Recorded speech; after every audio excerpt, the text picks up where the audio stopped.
Welcome, everyone, to the 84th edition of Master Mike's Wrestling Paradise. I am your host, Master Mike Ambrose, and got some stuff. I've been away lately. I've been busy with work and stuff, and I went out over the weekend up to our Boston area, which I'll talk about later on. For this today, we had Raw Monday night. So Raw after the Backlash pay-per-view, and the World Heavyweight Championship tournament started with Seth Rollins advancing for the Raw side. He defeated Finn Balor in the final in a real good match. So, great match. So, he'll be facing the winner of the SmackDown brackets. And we'll decide the 6 guys. And we'll decide my favorite. I think it looks like it could be either AJ Styles or, since Seth's a babyface, I'm going to say either Austin Theory, who's actually like the only heel really in there. Or maybe AJ Styles. I think either one of them is the best chance of fighting Seth Rollins in the match. Or maybe Edge, because a big match and he's a legend. Any one of those 3 could be good. Becky. We also had the Becky Lynch Trish Stratus confrontation, which see people talk about on the internet and going back and forth on Twitter.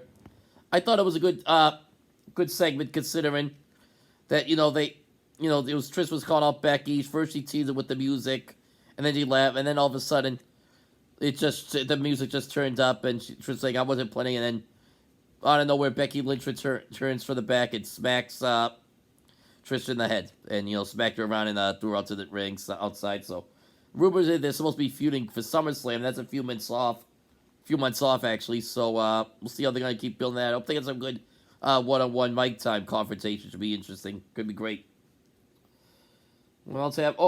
At the end of the Cody Rhodes, Finn Balor advanced. It was Finn Balor, Cody Rhodes, and Miz for one of the spots. Seth Rollins defeated Damian Priest and Shinsuke Nakamura in a great good match. And the next match, Cody about to beat Miz, and all of a sudden Cody gets F5 outside the ring by Brock Lesnar. Finn Balor took advantage since he hit the coup de grace, Miz, and won. So Finn Balor advanced to fight Seth Rollins, and then he lost to Seth. But back to Cody and Brock, since it's like a big feud going on. Cody won with a quick roll-up combination at Backlash, which was a really good show, by the way. Go back and watch it. It's a really good match. The Bad Buddy Damian Priest match was incredible. The heat, the great stuff. One of the best matches you'll see all year. I swear to God. Bad Buddy's probably the best celebrity ever because he takes it seriously as a fan. He's not when he's got to say, I'll get paid. Because he's making a lot of money. He's the highest grossing entertainers right now in the world. So he's doing it because he's a big fan. And the crowd in Puerto Rico just went nuts for him, obviously, because, San Juan, Puerto Rico, he's the hometown guy. They were electric all night. The whole crowd in Puerto Rico was out there, excited.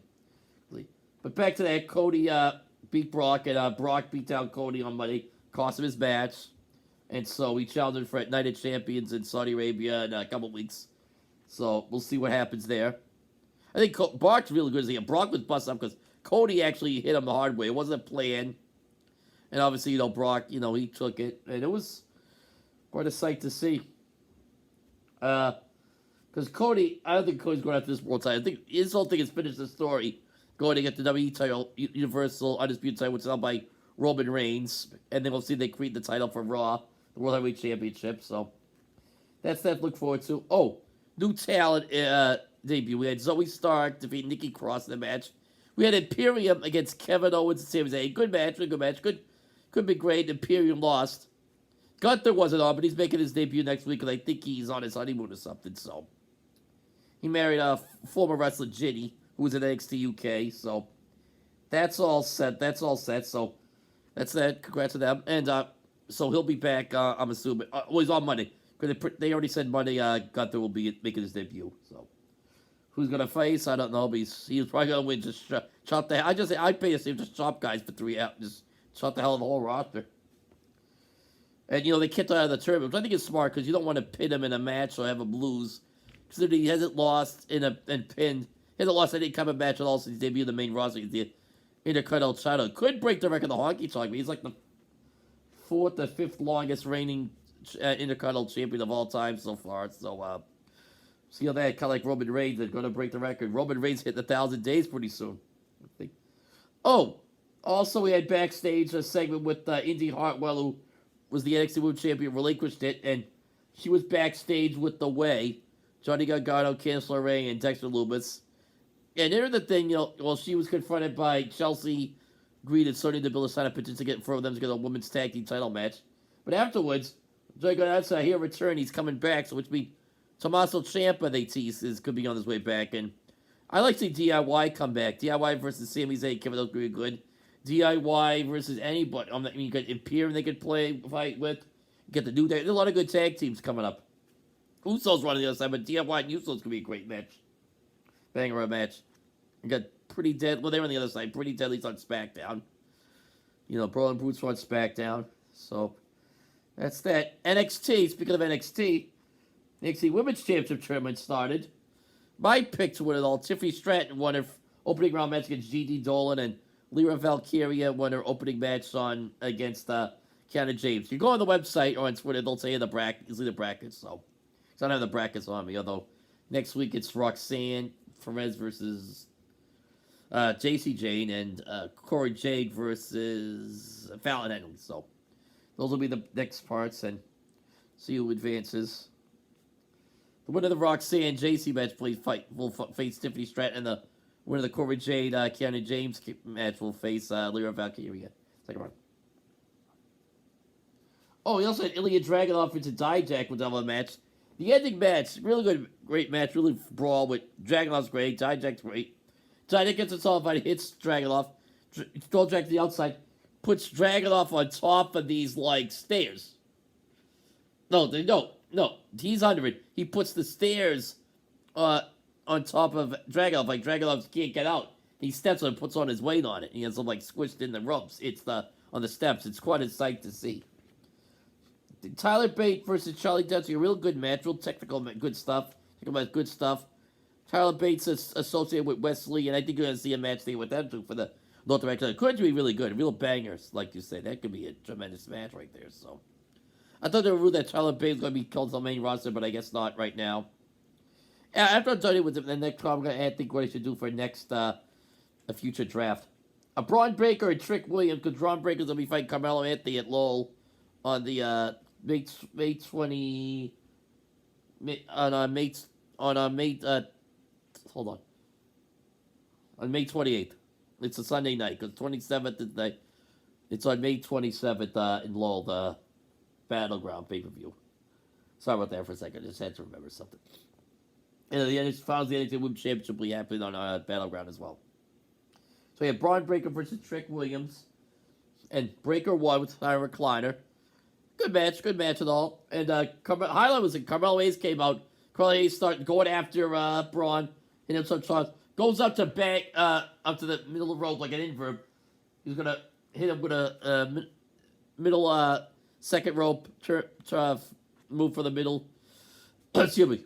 Look at hit like a springboard from the middle rope back onto Breakker, but Breakker just catches him and spears the hell out of him.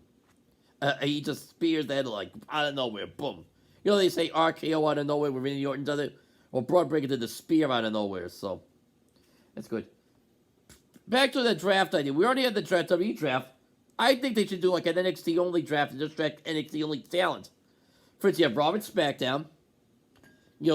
First go shows. You can even do it on one show. If you don't want to spread over 2 shows, just do it on 1 show. Maybe okay, we'll say since NXT's on USA, we're gonna have it on Raw and a 3-hour show. We'll have good because it's a 3-hour show. You have more time to do it. You can even do a whole hour to the show, 45 minutes. We'll spread it out over 3 rounds, 4 picks each round. So you have 6 picks each for team, 2 with each round. And you pick to anybody. So I think that would be a good way to get the rosters fresher. If we did like that, like a NXT only draft, maybe in the summer, maybe in June, July, they could do something like that. Because I think that would be really good. And I think a lot of people would watch and be interested. I don't know if you want to do it on NXT, an NXT show, make the whole show like a draft show, be something like a real, like you do in football. But if you want to get a bigger reach, you go to Raw. It'd be good. It'd be really good, and I think it would work out well for all the talent involved in NXT. So that's good. I guess we'll talk about the Celtics real quick. They lost. They're behind 3-2 to the Sixers. Not much going on there. We already had the Bruins lose. Now we're gonna have another team lose. So I guess we just have the Red Sox until football. If that's the case, we're just gonna have Red Sox play till football season. Patriots coming tomorrow. No, on Saturday. On Not Thursday, sorry. A few months early. Beginning of September. Although preseason starts in August, so. Although, training camp starts the end of July, so we'll see. Plus, the schedule comes out, which games we're going to go see. I think I'll go to try to go see a Patriot game this year somewhere or two, so. That's that. Well, get the Panthers and the Maple Leafs on. Hold on, let me just check. Let me just see what we're on. Yep, they're in Florida. It's fourth. Looking for a game sweet on Yep, they're there. Toronto and Florida. I'm gonna go with Florida this one because I'm not a big fan of Toronto. Be fun. Toronto won in Florida, but now they lose it. They're gonna get swept. Fortunately, I think the Bruins could have beaten Toronto, but too late talking about it's no sense talking about that now. They're done with. All right, that's it. I'll be talking to you later. Like I said, it's the first time in a while I've been talking with you, so I'll be doing more of these in the next few days. See ya. Talk to you later. Bye-bye.